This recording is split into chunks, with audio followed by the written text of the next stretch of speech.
Hello everyone, welcome to this week's episode of the Ionavation podcast. I'm your host, Anne Sansevero. And I'm Tommy, your co-host, and today we are here with the CEO and co-founder of Homecare Wizards, and serial nursing entrepreneur with over 20 years of experience, Anne Sansevero, and thanks for being here. Thank you very much for having me. It's been a real pleasure. How are you doing today? I am jacked up after that great chat. I mean, you have a great interviewer there, great questions from the audience. I see a lot of budding entrepreneurs out there. It was a really wonderful session. Enjoyed it. Yeah, that's good. Oh, yeah. So, tell us a little bit about yourself. So, I'm an immigrant, a proud immigrant from Ireland. I came here as a nurse in the 1980s. I was recruited because it was the height of the AIDS crisis here and everybody was afraid to actually do inpatient care. And so there was a lot of recruiters going to Ireland, the Philippines, Europe. And I had just got my nursing diploma. It was a diploma program. And I wanted to see America. I had heard about America. I had seen Dallas and Dynasty on TV. And I was like, let me see what this country's all about. So I got offered a job for a year. And I came over to the States to work on a J-1 visa. And I fell in love with the country, and I have built my life here now. That's amazing. That's a beautiful story, too. Yeah. So, I know you've also probably been asked this question a lot, but what got you into nursing? So, I came from a medical background. My father was a cardiologist. My mother was a nurse. I had a brother who was a doctor. And I always wanted to be in the medical field. But I was also an athlete. I was a field hockey player. So that cut into my studies. I also probably was a little ADD and a late bloomer and didn't get, I wasn't, as we would say, the SWAT or the heavy studier for medicine. But I also like the idea with nursing of it being more portable and broader. And as a woman raising a family, I think nursing would have been kinder. And it was kinder because I was able to pace my career and raise a family as well. I have 2 grown boys now, so that was good to be able to do. Yeah. You built many healthcare ventures over the last 2 decades. What originally inspired you to transition from clinical nursing all the way to entrepreneurship? I, in the end, just wanted to work for myself. I was always in the hospital system. It was very patriarchal. The doctor was always in charge, and the nurses, even though we gathered and grew and learned and had knowledge, there was kind of a glass ceiling there. And I really felt at my point in my career from having worked as a nurse, I started it when I was 18. By the time I was 40, I had seen and done a lot, and yet I felt that I had reached a level where I needed to start my own business to really grow. And I saw a problem that I wanted to fix, which was patients were rebounding into the hospital for poorly coordinated care at home. And there was this whole field called aging life care or care management, which involved really intricate coordination for them on the outside. It involved crisis management, strategic care planning, coordinating resources. And there was a market that would privately pay for those services. And so I hung up my shingle. I joined an association that helped me give me templates to work from and give me role models. And I started my business and I never looked back. And I started that at the age of 40. And I've created 3 businesses since then. Wow. Yeah. That was actually leading us really into our next question. My next question was going to be, can you share us about how your first healthcare venture came to be? So HealthSense, which was my first healthcare venture, was this aging life care business, this care coordination business. It started with me as a solo practitioner. I hung my shingle and I got word of mouth referrals from the hospital system where I was noticing the problems, and the doctors knew that I was out there and they knew how good I was in the hospital. And they were like, well, we've got this patient that really has been here in the ER 3 times in the last 6 weeks. Maybe you could meet with the family to find out why that's happening. So I went into the home. I figured out why it was happening, what was needed. It involved a comprehensive holistic assessment of the older adult. And I found out that there was multiple prescribers of one medicine. And we didn't realize one prescriber didn't know that the other prescriber had prescribed it, and the patient was taking double the medication dose. We'd have never found that out unless we went in and looked in the bathroom closet and found the bottles of pills from the different prescribers. That's what it takes. Wow. You don't know till you're in the home and what's going on. Or people will yes you to death and say, I'm absolutely fine at home. And then you realize that the 88-year-old has a 5-story walk-up. Or that they, that they don't have enough food to live on, or they didn't realize that they could have this benefit, or they need more care than they realized they needed. So you have to be deeply curious and be able to uncover the stones. It was, for me, it was like, if you know the TV show, as Kerry Washington with Scandal, they go in and they basically figure out a crisis and figure out how to take the family out of crisis. That's what I was doing in the home care business. So I really loved the work, and then I just started hiring after that. I started getting busy and then started hiring and building the business. And then I built a vertical onto that, which was an enrichment service. During COVID, I realized there was a lot of people that were really lonely and not getting good kind of cognitive engagement and enrichment services. And I started off doing that virtually, and then having dedicated enrichment folks to take folks out for a ball game or a concert. I call that my joy division. It was not about so much care as about having a good time and having a great person to do that with.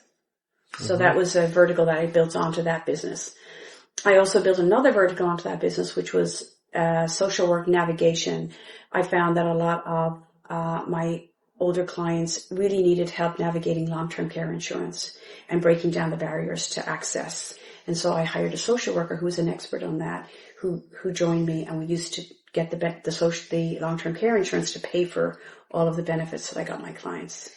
So that was very satisfying. So that was the first business. Oh, that's amazing. What do you love most about working in like the aging and elder spaces?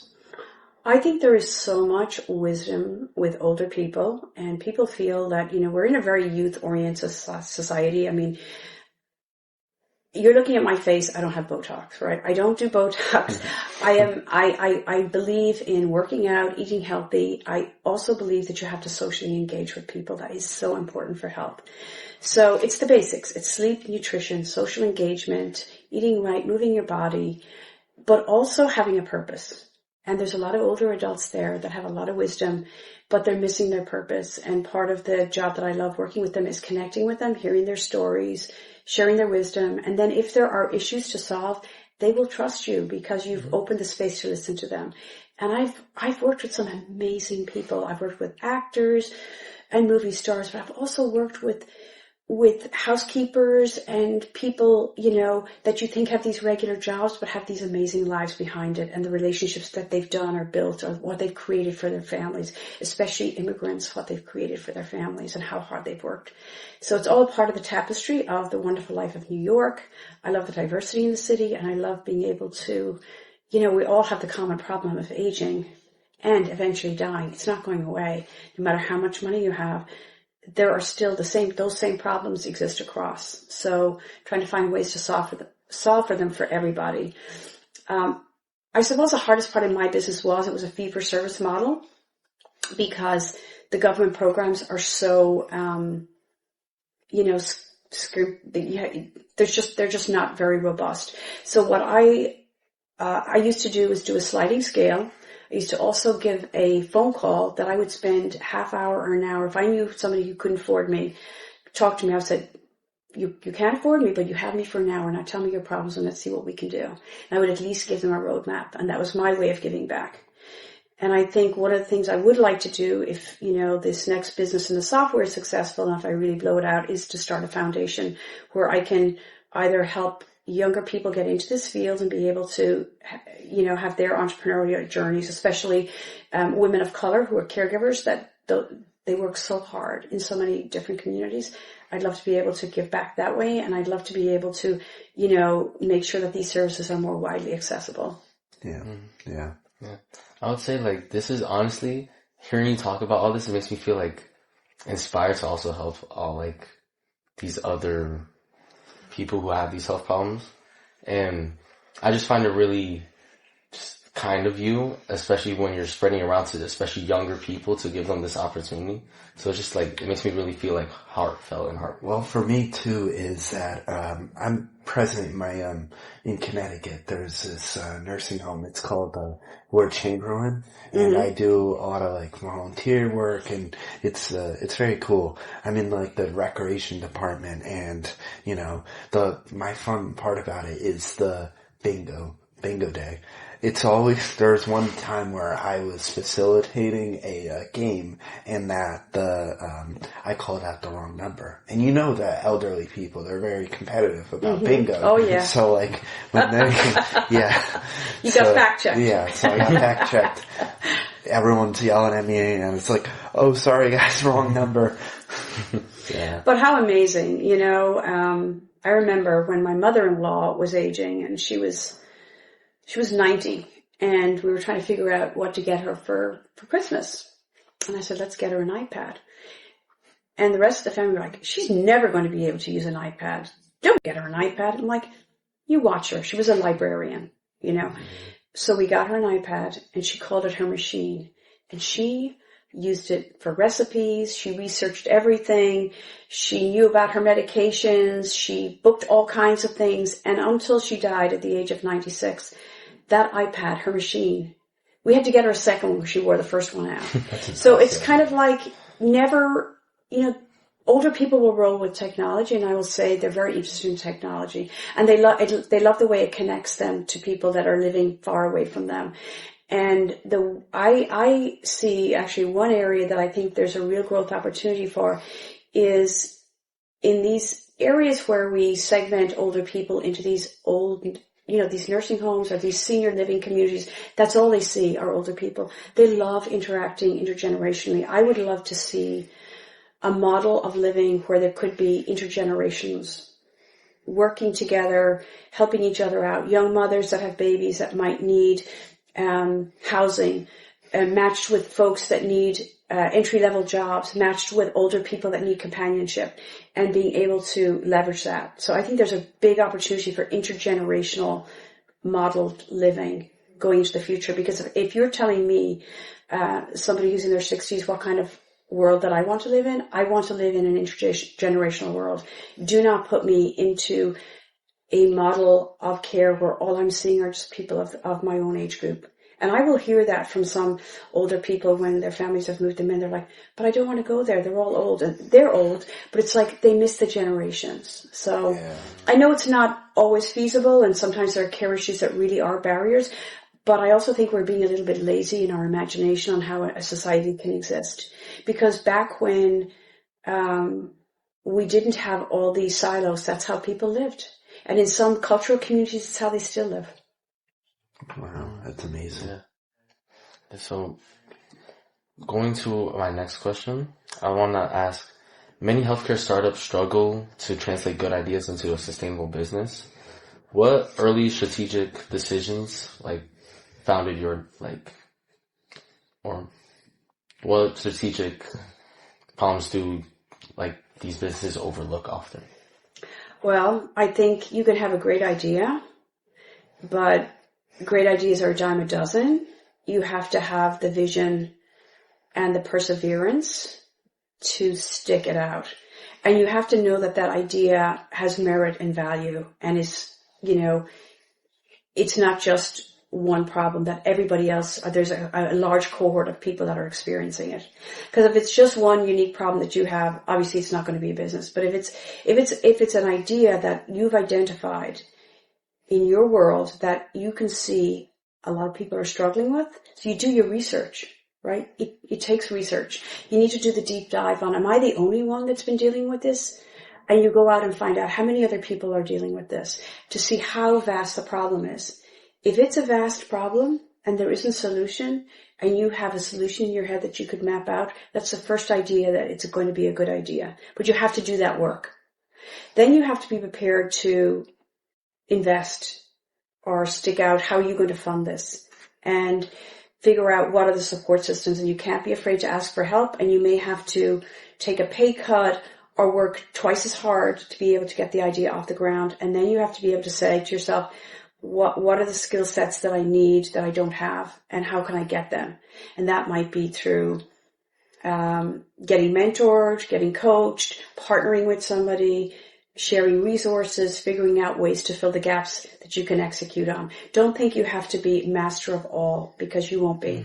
There'll be parts that you can do really well, but there'll be other parts in a business that you will not do well. And I gave an example in the talk about the finances part, right? And even now I consider myself a little bit of a marketing strategist, but I've hired a fractional CMO, a chief marketing officer, only because that's their job all the time, and marketing changes all the time.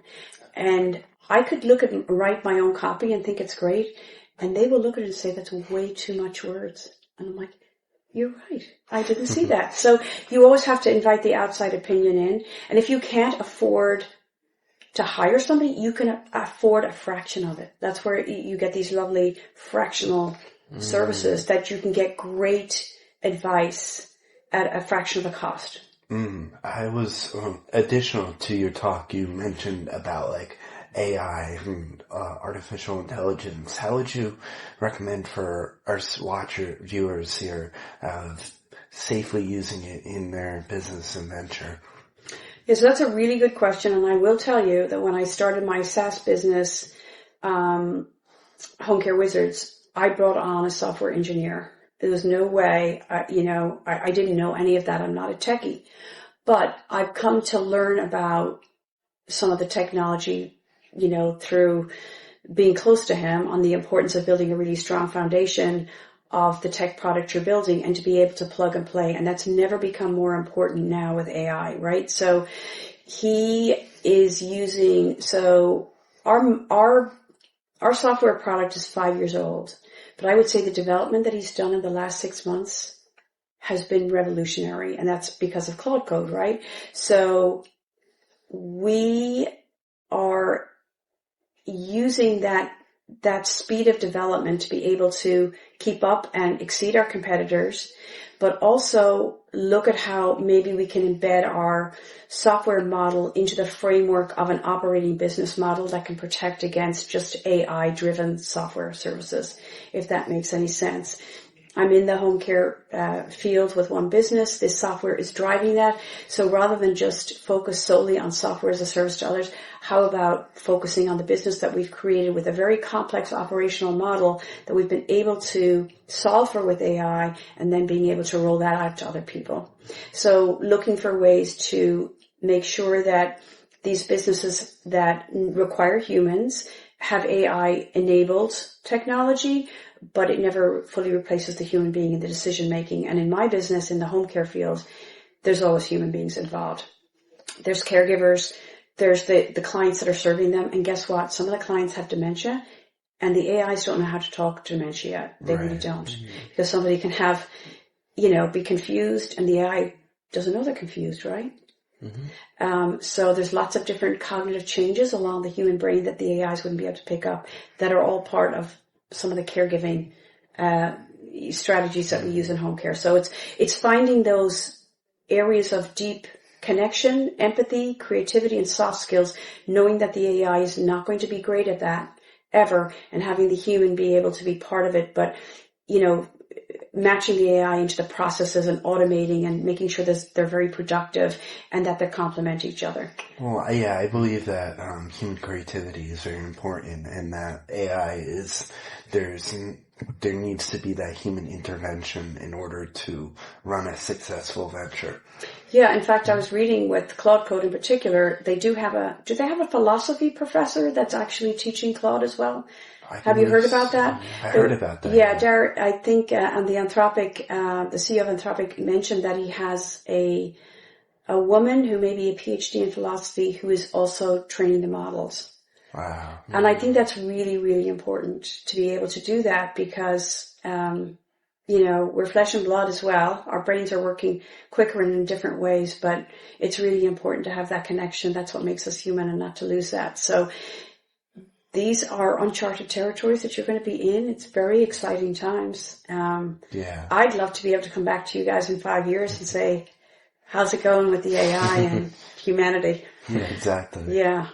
My next question for you is, as a serial entrepreneur, what has been the biggest lesson in scaling operations while maintaining high quality, person-centered care? That's a great, great question. So, first of all, as I was telling Michael, a young man who came up, I said, when you're starting your company, you're wearing a lot of hats and you're doing everything, and then you're doing the service. Don't be afraid. And you're charging X amount for the service, but if you're finding that you're doing a lot of really drudge work, and of course AI and admin can help, don't be sucked into that work. Get that automated very quickly so that you're always having more hours to be able to bill at your highest level. Don't have your time wasted on that small work. Always know when you're hiring people, when they're at the 65 to 70% capacity, it's time to hire somebody else, or it's time to add, because especially with human beings, once they're at 70, 75, if you keep going till 90 and then hire, they're already burnt out. So you want to always keep your workforce engaged and challenged, engaged, but also recognizing when to be able to add and build. Now, I'm talking about a human workforce, and you're going to be doing that in a melded workforce. So that's going to be interesting to see how that is. Your choices will be, what's the human going to do? What's the AI going to do? But when am I going to need another human, and for what? Right. So that will be interesting. And what do I do virtually? What needs to actually be in person as well? And does my business require how much, what does my business require? Because the in-person is the gravy on top. It's a cherry on top. And I would say that if AI is automating and we're becoming super productive, it's a real luxury to be able to sit down and talk with a human. Not on a screen, a real human being. You're just going to go in so many different directions, and you're going to come away. And it's like what I said, if you're at a conference, go up to the bar, go to the coffee shop, hang out, ask questions. That's where the real learning happens. Right. Mm-hmm. Not just sitting in the classroom listening to somebody, drone on and on. It's actually chatting afterwards and saying, hey, have you ever come across this? Or what do you think about that? Or tell me about this? Or who do you know about that? That's where the magic happens. Right, exactly. Yeah. And so moving a little forward, or you mentor and you educate entrepreneurs around the country. What common misconceptions do you see about innovating in healthcare and aging? I would say people think that old people can't learn new things. They absolutely can. Mm-hmm. There's a whole area now in the brain that we're realizing that the brain has neuroplasticity, so that there are new neurons being generated. And they're doing a lot of studies on the superagers, on why are they aging so well. And again, it's all about challenging themselves. And so never underestimate, always as people age, they have to continually challenge themselves. And they can't challenge themselves by tasks that they are comfortable with. They have to do new things and different things. And when they do that, neurons sprout and spike. So I see a much longer window for longevity in aging. People are going to live into their 80s. 80 is going to be the new 60, but they're going to be in their hundreds, 110. Wow. That's going to create a whole set of interesting problems for you guys to solve, because if we're living that long, how are we funding care?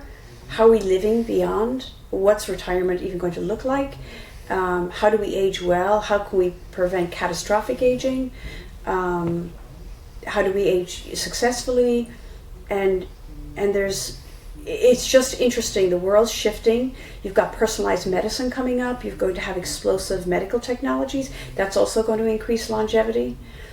So what does that world look like? And if people are not, people right now, I think they're saying in the younger generations are afraid to have kids, right? Or having kids is too expensive, or relationships are too messy. But you can't just have an aging world. You need the next generation coming along. So how is that going to get solved? Right. So that those are all really interesting things that you're going to come across. Studying the populations, the census, looking at patterns and data, and doing predictive analysis, I think is very important. And that's where AI can really help you as well, to kind of look at this data and say, what are the businesses I could do given that this, and this is going to happen? AI will help you with that too. finding your niche. That's impressive. Yeah, so I see a lot of ways that you can fill gaps with AI helping you. Wow, amazing. Looking ahead, what is your vision in the future of aging, innovation, and what role do you hope nurse-led entrepreneurship will play in shaping it? I would like to see a more educated, more wellness-focused society, but one that's not afraid of science, that's grounded in facts, that will be able to discern truth from fiction, because that's a real challenge right now, right, with all the AI slop that's out there. Sorry, AI, but there's a lot of slop. And while I believe that, it's important to have agency over your care, I would love to see a better qualifier of what how information is actually branded as truthful. And I think there's an awful lot of murky, muddy water out there, and I think we have to have better systems in place for that. So I would say for our role is educating people in their 20s what they need to do because aging is a continuum. So I would love to see a world when you're 10, 20, 30, what do I need to do in the next 10 years that are really going to be good for me? So for example, if you're 10, it's how to cope with being bullied, or how to manage group dynamics, or how to, be in group activities and solve problems as a group and socialize and value all kinds of neurodivergence, that we're all different, but we all have a unique role. Maybe if you're in your 20s, it's about how to separate from your parents. There's all these kind of milestones, like you've seen the developmental milestones in kids. I'd love to see it all the way through on the best ways that we can, at each decade, know the things that we can do and prepare for ourselves to age even better. So by the time you're 60 or 70 or 80, a lot of that's in place. And then you're aging really, really well. And I think we have the systems and technology to do that. And I think it's very exciting. So that's what I'd like to see. Yeah. And so for our last question, I want to ask, what advice would you give nurses or clinicians, I think that's how you pronounce it, who are considering stepping into entrepreneurship but are unsure how to feel about it? Yeah, so first of all, the world's your oyster when you're a nurse, because you go in as a generalist and you are really close to the patient, right? So you're really close to the families.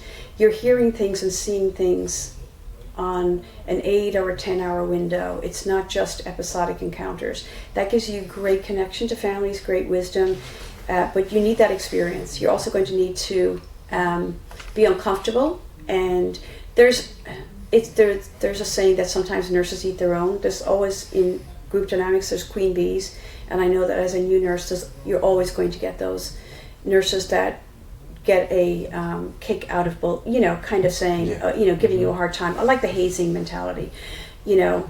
Don't be afraid to stand up to hazing or that right away. Call it for what it is, and find your allies and learn from your experiences. Don't be afraid to stand in your power with doctors or other players. Be respectful, be curious, but also if something is, if there's anything patriarchal or disturbing come at you, know how to say it with, correctly and using the language that is non-threatening, but is also putting somebody on the spot to say, that's not cool the way you just talked. That's not how we should talk. Right. Don't be afraid to say that early, because there's nothing that does that early in a career to be able to establish your power and things. And then be curious and ask people's opinion. People love to be asked an opinion. If you are encountering somebody who, can be a little difficult or hedgy, ask them, what do they think? Give me your opinion. Tell me more about that. Tell me more is a great thing on how to edge those relationships. And then I would say with the nursing is find an area that you love in your field and explore and be curious about how you make a difference and how you might want to translate that into a bigger picture. Yeah. Mm-hmm. Thank you. Mm-hmm. Thank you so much. I've been your co-host. And I've been your host, Andrew. For more content like this, subscribe to our YouTube channel. And if you want any updates, subscribe to our social media. All links will be in the description below. Thank you for joining us again. I want to thank you for also being here. Oh, my pleasure, guys. You did a great job. great co-host, great interviewer. It's made me feel very comfortable. Thank you. Of course. So I look forward to seeing you guys in the next Ionavation podcast. Thank you. Thank you. Thank you.